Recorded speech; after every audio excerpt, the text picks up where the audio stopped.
African swine fever Bharat के कई राज्यों में कहर बरपा रहा है। निम्नलिखित कथनों पर विचार करें। 1. यह घरेलू और जंगली सूअरों का एक अत्यधिक संक्रामक जीवाणु रोग है। 2. यह मानव स्वास्थ्य के लिए खतरा है। 3. वर्तमान में ASF के खिलाफ कोई प्रभावी टीका नहीं है। नीचे दिए गए कोड का प्रयोग कर सही विकल्पों का चयन कीजिए।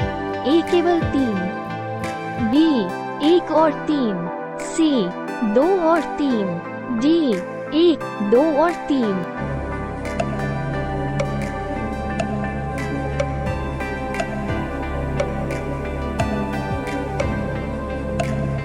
उत्तर A। African swine fever ASF घरेलू और जंगली सूअरों का एक अत्यधिक संक्रामक वायरल रोग है, जिसकी मृत्यु दर 100% तक पहुंच सकती है। यह मानव स्वास्थ्य के लिए खतरा नहीं है, लेकिन सूअर पालन और कृषि अर्थव्यवस्था पर इसका विनाशकारी प्रभाव पड़ता है। वर्तमान में ASF के खिलाफ कोई प्रभावी टीका नहीं है। वायरस पर्यावरण में अत्यधिक प्रतिरोधी है, जिसका अर्थ है कि यह कपड़े, जूते, पहियों और अन्य सामग्रियों पर जीवित रह सकता है। यह विभिन्न पोर्क उत्पादों जैसे हैम, सॉसेज या बेकन में भी जीवित रह सकता है। इसलिए यदि पर्याप्त उपाय नहीं किए गए तो मानव व्यवहार इस सूअर की बीमारी को सीमाओं के पार फैलाने में महत्वपूर्ण भूमिका निभा सकता है। वन्यजीव पुनर्वास और संरक्षण केंद्र CWRC ने अपनी सेवा के 20 साल पूरे कर लिए हैं। CWRC के संबंध में निम्नलिखित कथनों पर विचार करें और सही संयोजन चुनें। 1. इसे केंद्रीय चिड़ियाघर प्राधिकरण CJD द्वारा मान्यता प्राप्त है। 2. यह भारत में एकमात्र सुविधा है जहां अनाथ और या घायल जंगली जानवरों को लाया जाता है और या इलाज किया जाता है और बाद में जंगलों में वापस छोड़ दिया जाता है। A केवल 1, B केवल 2, C 1 और 2, D उपरोक्त में से कोई नहीं।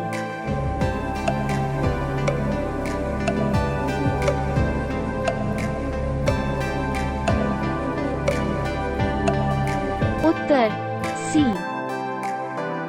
वन्यजीव पुनर्वास और संरक्षण केंद्र CWRC की स्थापना वर्ष 2002 में विस्थापित जानवरों को स्थिर करने और उन्हें आवश्यक उपचार के बाद यथासंभव बचाव स्थल के करीब जंगली में वापस छोड़ने के लिए की गई थी। भारतीय वन्यजीव ट्रस्ट, पशु कल्याण के लिए अंतर्राष्ट्रीय कोष और असम वन विभाग के बीच एक संयुक्त उद्यम CWRC का निर्माण पशु कल्याण प्रभाग भारत सरकार के सहयोग से किया गया था। इसे केंद्रीय चिड़ियाघर प्राधिकरण CJD द्वारा मान्यता प्राप्त है। CWRC भारत में एकमात्र ऐसी सुविधा है जहां कई प्रजातियों के अनाथ और या घायल जंगली जानवरों को लाया जाता है और या इलाज किया जाता है और बाद में जंगलों में वापस छोड़ दिया जाता है। ताइवान के संदर्भ में निम्नलिखित कथनों पर विचार करें। 1. फॉर्मोसा जलडमरूमध्य, जिसे ताइवान जलडमरूमध्य भी कहा जाता है, ताइवान और जापान को अलग करता है। 2. संयुक्त राज्य अमेरिका के ताइवान के साथ आधिकारिक राजनयिक संबंध नहीं है। 3. भारत और ताइवान के बीच वर्ष 1995 से औपचारिक राजनयिक संबंध हैं। नीचे दिए गए कोड का प्रयोग कर सही विकल्पों का चयन कीजिए। A केवल 2, B 1 और 3, C 2 और 3, D 1, 2 और 3।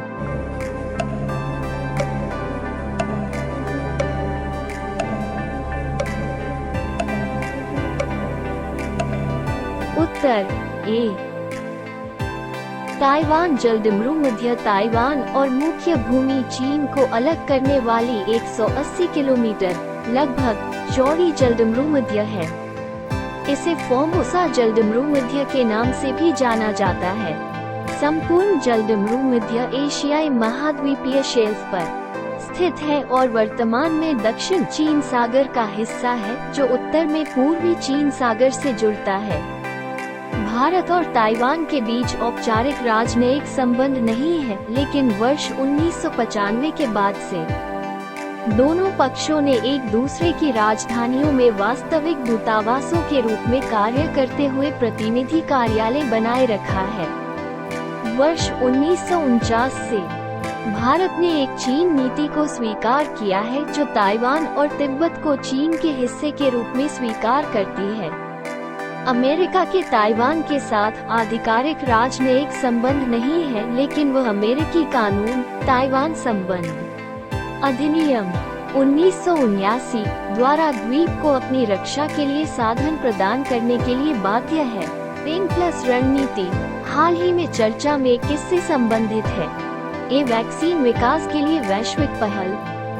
बी. विश्व बैंक द्वारा प्रचारित स्वास्थ्य आश्वासन बीमा योजना। सी. गंभीर गैर संचारी रोगों से निपटने के लिए एक क्षेत्रीय रणनीति। डी. आपातकालीन प्रतिक्रिया और स्वास्थ्य प्रणाली तैयारी पैकेज।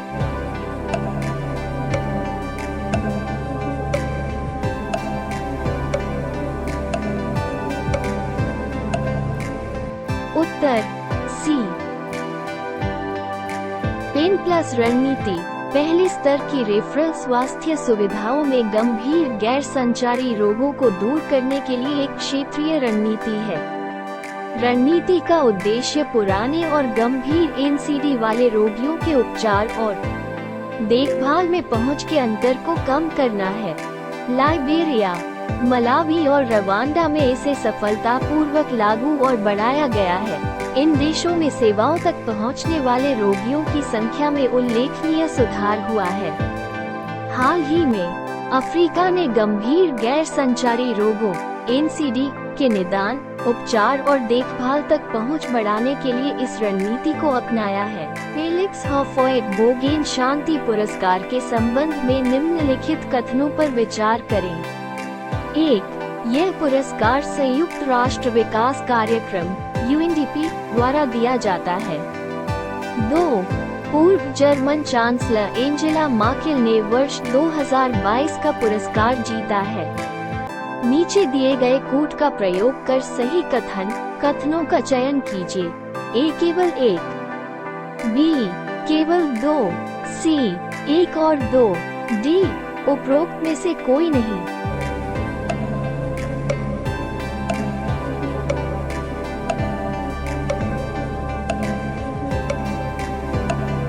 उत्तर बी. यूनेस्को के चार्टर के अनुसार यूनेस्को फेलिक्स हॉफोएट-बोगेन शांति पुरस्कार 2022 स्थापित 1989 उन जीवित व्यक्तियों को दिया जाता है जिन्होंने शांति बनाए रखने और सुरक्षा में महत्वपूर्ण योगदान दिया है। इस पुरस्कार का नाम कोटे डी आइवर के दिवंगत पूर्व राष्ट्रपति फेलिक्स हॉफोएट-बोगेन के नाम पर रखा गया है। पुरस्कार का उद्देश्य जीवित व्यक्तियों और सक्रिय सार्वजनिक या निजी निकायों या संस्थानों को सम्मानित करना है जिन्होंने संयुक्त राष्ट्र के चार्टर और यूनेस्को के संविधान के अनुरूप शांति को बढ़ावा देने, तलाशने, सुरक्षित रखने या बनाए रखने में महत्वपूर्ण योगदान दिया है। वर्ष 2022 में पूर्व जर्मन चांसलर एंजेला मार्केल को अपने कार्यकाल के दौरान शरणार्थियों के स्वागत और सुरक्षा के प्रयासों के लिए पुरस्कार दिया गया है।